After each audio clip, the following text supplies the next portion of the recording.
Tu es seul. Mais tu ne l'es pas vraiment. Tu te sens seul. Pas juste un peu isolé, mais profondément vide. Tu regardes ton téléphone. Aucun message. Tu rentres chez toi. Pas de voix. Pas de regard. Tu t'allonges dans ton lit. Et tu écoutes le silence. Mais le pire, ce n'est pas le silence autour de toi. C'est le silence en toi. Cette impression d'être invisible. Inutile. Remplaçable. Et là, une voix murmure. Personne ne pense à toi. Tu ne comptes pour personne. Même Dieu ne te regarde plus. Mais je suis là pour te dire une chose. Cette voix ment. Tu n'es pas seul. Tu n'as jamais été oublié. Et tu ne l'es pas maintenant. Même si tu n'en as pas conscience. Quelqu'un marche déjà à tes côtés. Quelqu'un qui connaît exactement ce que tu ressens. Quelqu'un qui a vécu une solitude encore plus profonde que la tienne. Ce quelqu'un, c'est Jésus. La solitude, ce n'est pas juste être sans compagnie, c'est être sans écho. Tu parles, mais personne ne répond. Tu existes, mais personne ne te remarque.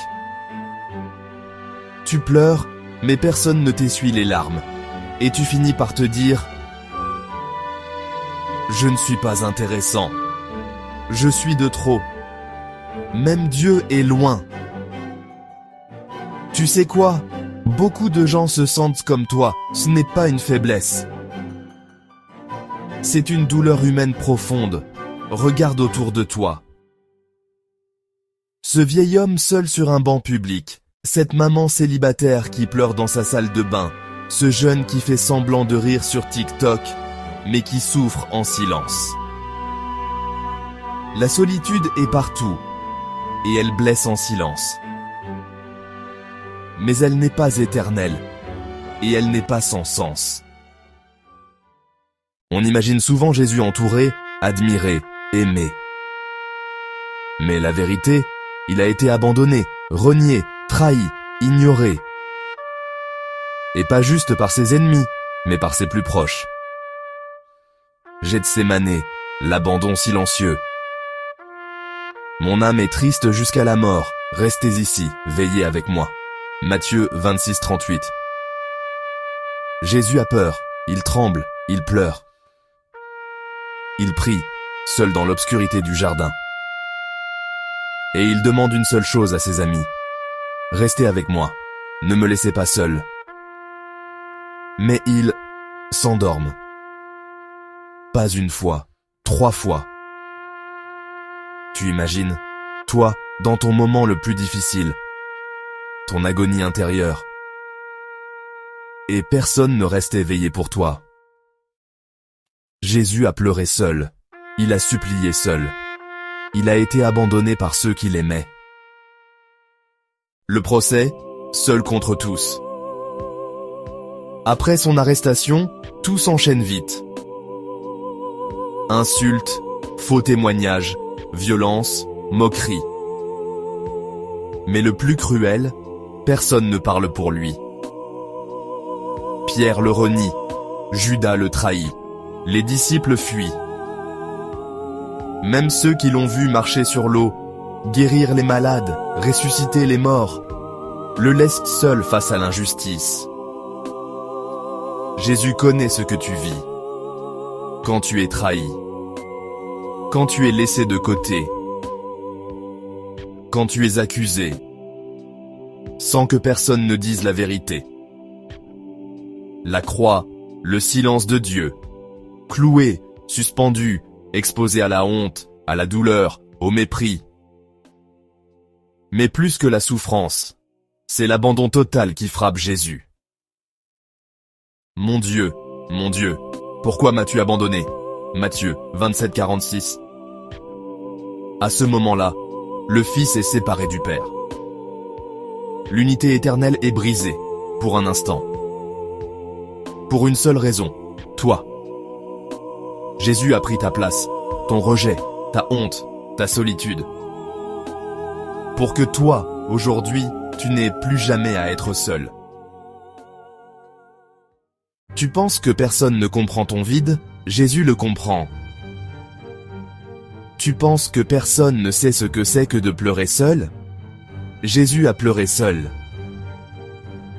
Tu penses que personne ne sait ce que ça fait d'être ignoré?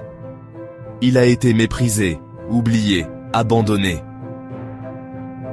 C'est pour cela que tu peux lui parler, parce qu'il te comprend parfaitement. Pas depuis le haut du ciel, mais depuis le creux de la douleur humaine. L'Éternel est près de ceux qui ont le cœur brisé. Psaume 34, 18. Je ne vous laisserai pas orphelin. Jean 14, 18. Même si une mère oubliait son enfant, moi, je ne t'oublierai pas. Ésaïe 49, 15. Tu crois que Dieu est loin parce que tu ne sens rien? Tu crois qu'il t'a abandonné parce que tu n'entends pas sa voix? Non, il est là, silencieux peut-être, mais présent. Dieu ne t'abandonne jamais dans la vallée. Au contraire, il y marche avec toi. Quand je marche dans la vallée de l'ombre de la mort, je ne crains aucun mal, car tu es avec moi. Psaume 23, 4. Chou. Et si ta solitude n'était pas une malédiction, mais un lieu sacré? Dans la Bible, Dieu a souvent utilisé la solitude pour préparer ses serviteurs. Moïse a été 40 ans dans le désert avant d'entendre Dieu dans le buisson ardent. Joseph a été seul dans un puits, puis en prison, avant de devenir sauveur de l'Égypte. Élie a été seul dans une caverne quand Dieu s'est révélé dans un souffle léger. Jean a été exilé à Patmos. C'est là qu'il a reçu l'Apocalypse. Et toi? Et si cette période de solitude était une préparation? Et si Dieu t'avait isolé pour t'approcher de lui? C'est pourquoi je vais l'attirer et la conduire au désert, et je parlerai à son cœur. Osée 2, 14. Le désert, ce n'est pas le néant. C'est l'endroit où Dieu parle directement à ton cœur. Tu es peut-être seul dans ta chambre, personne ne t'appelle, personne ne te comprend. Mais Dieu est là. Je t'ai gravé sur mes mains. Ésaïe 49, 16.